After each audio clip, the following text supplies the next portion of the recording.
bago po tayo magsimula ay magsitayo po muna ang lahat para sa ating panimulang panalangin. Sa ngalan ng Ama, ng Anak, ng Espiritu Santo. Amen. Ama, gabayan niyo po kami sa araw-araw, gayon din po ang aming mga magulang, at bigyan niyo po kami ng malusog na pangangatawan, aking katalinuhan, at gabayan niyo po kami sa araw-araw. Tinataas po namin ito sa pangalan ng iyong anak na si Jesus. Sa ngalan ng Ama, ng Anak, ng Espiritu Santo. Amen. Ayan, muli po, magandang araw po sa inyong lahat. Ako po ang inyong guro na si Wendelyn Penit.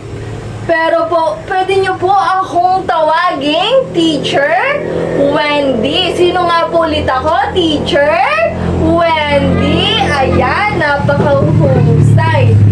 Bago po ang lahat, ay titingnan ko po muna kung sino ang lumiban sa ating klase. Ano po? At kapag pag tinawag ko po ang inyong pangalan, ay sasabihin po ninyo na narito po ako, teacher. Ayan, nagkakaunawaan po ba?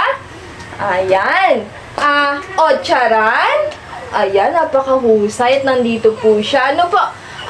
Recto. Ayan, nandito din po si Recto. At Ricanya. Ayan, wala pong lumiban sa ating klase. Si teacher po ay nagagalak.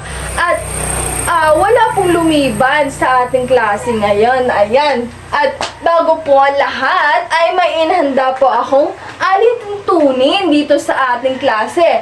At ang una po nating alituntunin ay makinig sa guro. Ayan, kanino daw po makikinig?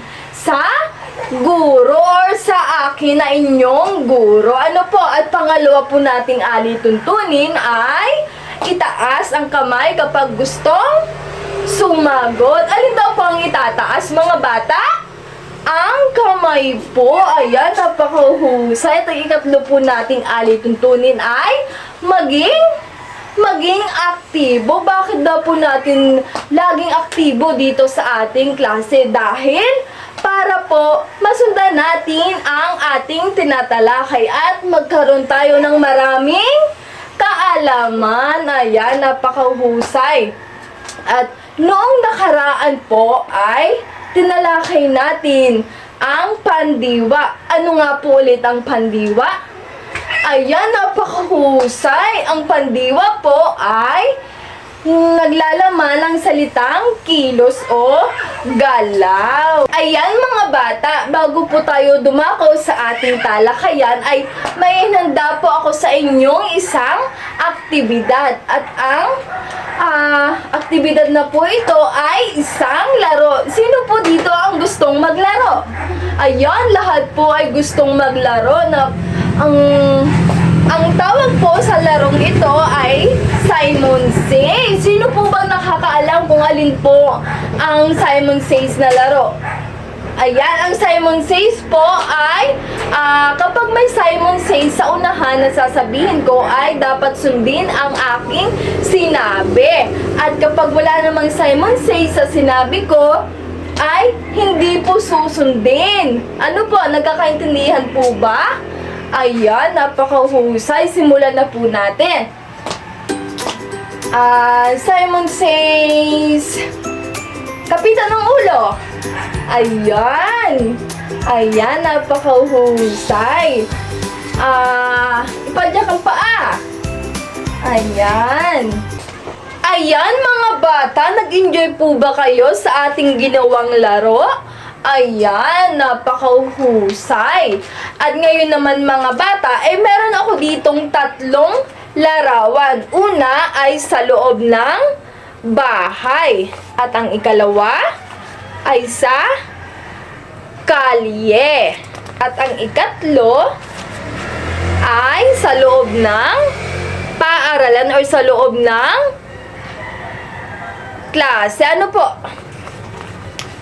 At mga bata, meron akong isang katanungan sa inyo. Ano po ang napansin ninyo sa tatlong larawan na aking pinakita? Una po muna ay sa loob ng paaralan. Ayan, napakahusay. Ito po ay ang sa loob ng paaralan or sa loob ng isang klase na nagtuturo ang guro or ako po na nagtuturo sa inyo at ang mga bata ay nakikinig sa nagtuturo sa kanila, no po, ayan.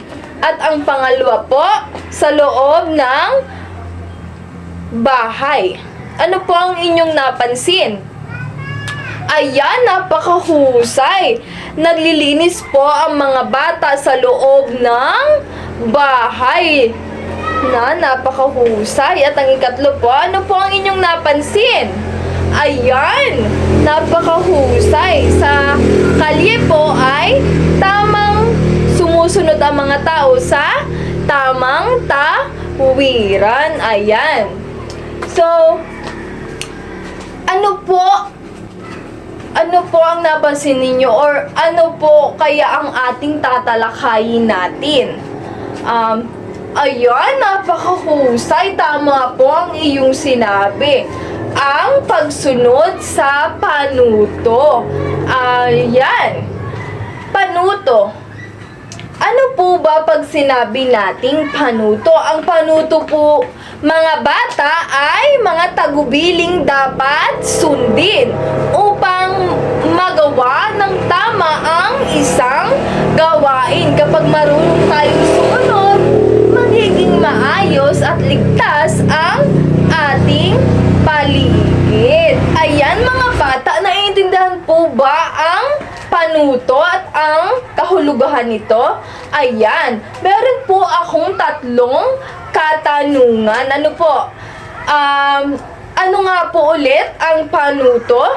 Ayan, napakahusay. Ang panuto po ay mga dapat nating sundin upang tayo'y makaiwas sa anumang sakuna na nakapaligid sa atin, o ang panuto ay ang pagsunod natin sa mga nakakatanda sa atin o sa lalo na sa bahay. Ano po? Sa bahay po ay may mga dapat gawin, lalo na ang paglilinis.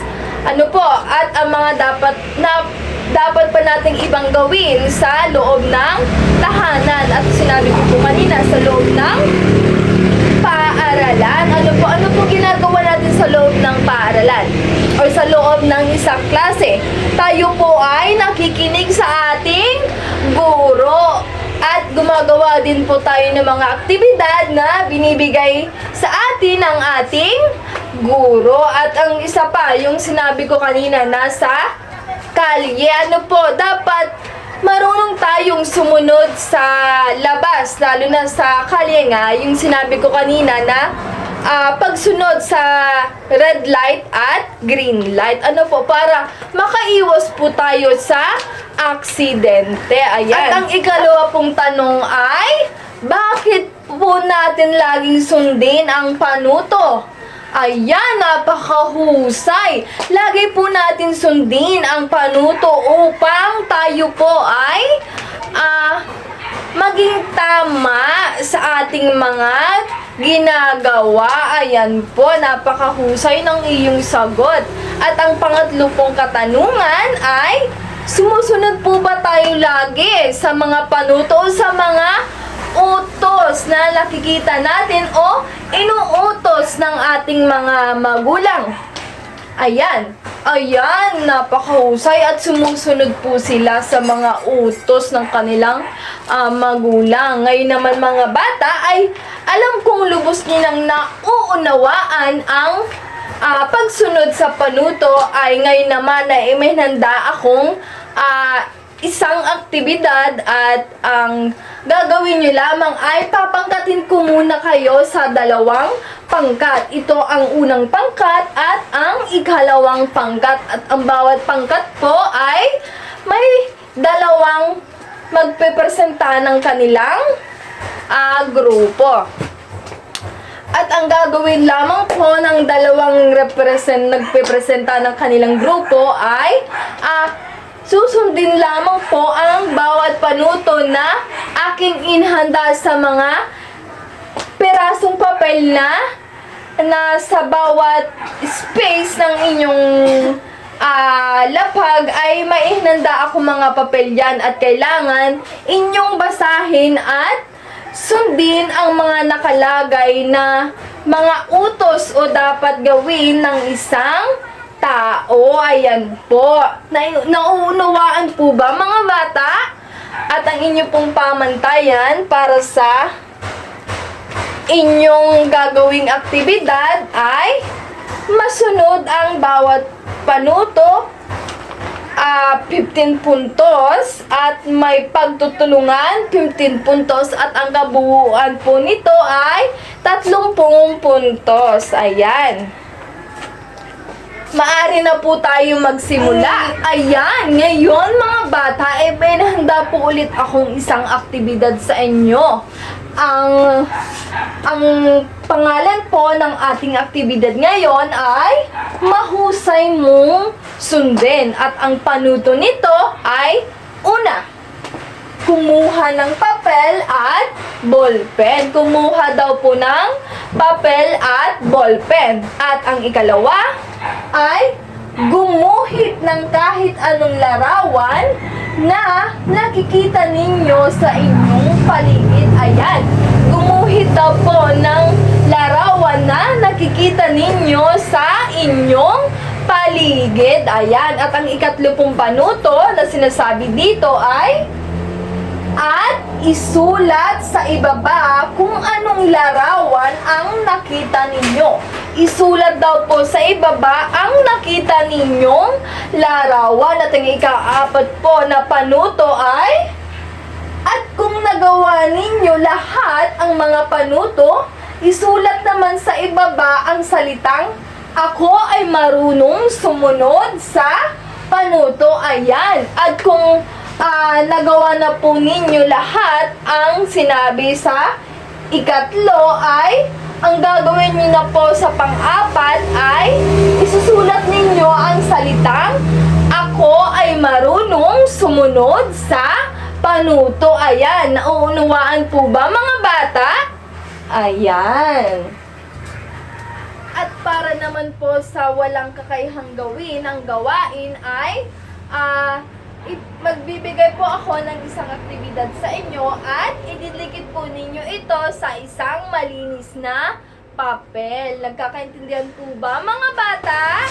At ngayon naman mga bata ay may inihanda po ulit akong isang aktibidad para sa inyo at alam kong lubos nyo nang naunawaan ang ating talakayan. Ang gagawin nyo lamang po ay gumuhit ng isang eksena kung saan na ipapakita ang paggalang sa loob ng bahay, paaralan, pagsunod sa guro o sa magulang. Ayan, at kukuliktahin ko po ito pagkatapos ninyong gumuhit. Ano po, naunawaan po ba mga bata? Ayan mga bata, para naman po sa individual na gawain ay may handa po ako sa inyong isang aktibidad. At ang gagawin nyo lamang po ay piliin ang tamang sagot sa bawat sitwasyon. Kumuha po ng isang malinis na papel at sagutan ang mga sumusunod. Tapos na po ba mga bata?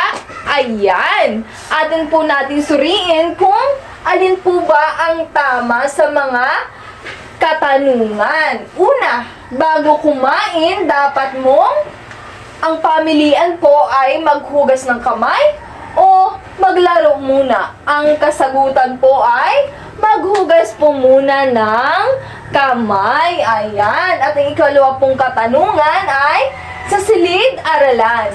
Nakita mo na marumi ang sahig.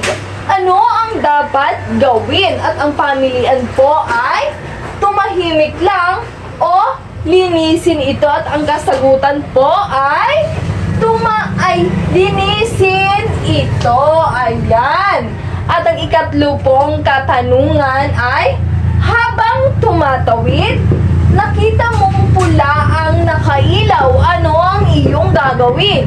Ang pamilian po ay magpatuloy sa pagtawid o huminto muna. Ang kasagutan po ay huminto muna. Ayan.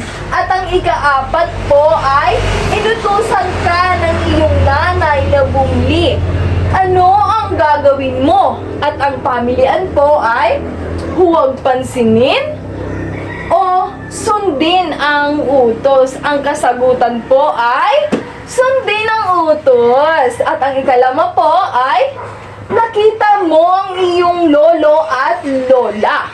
Ano ang iyong dapat gawin? Ang pamilian ay magmano sa kanila o huwag silang pansinin. Ang kasagutan po ay magmano sa kanila.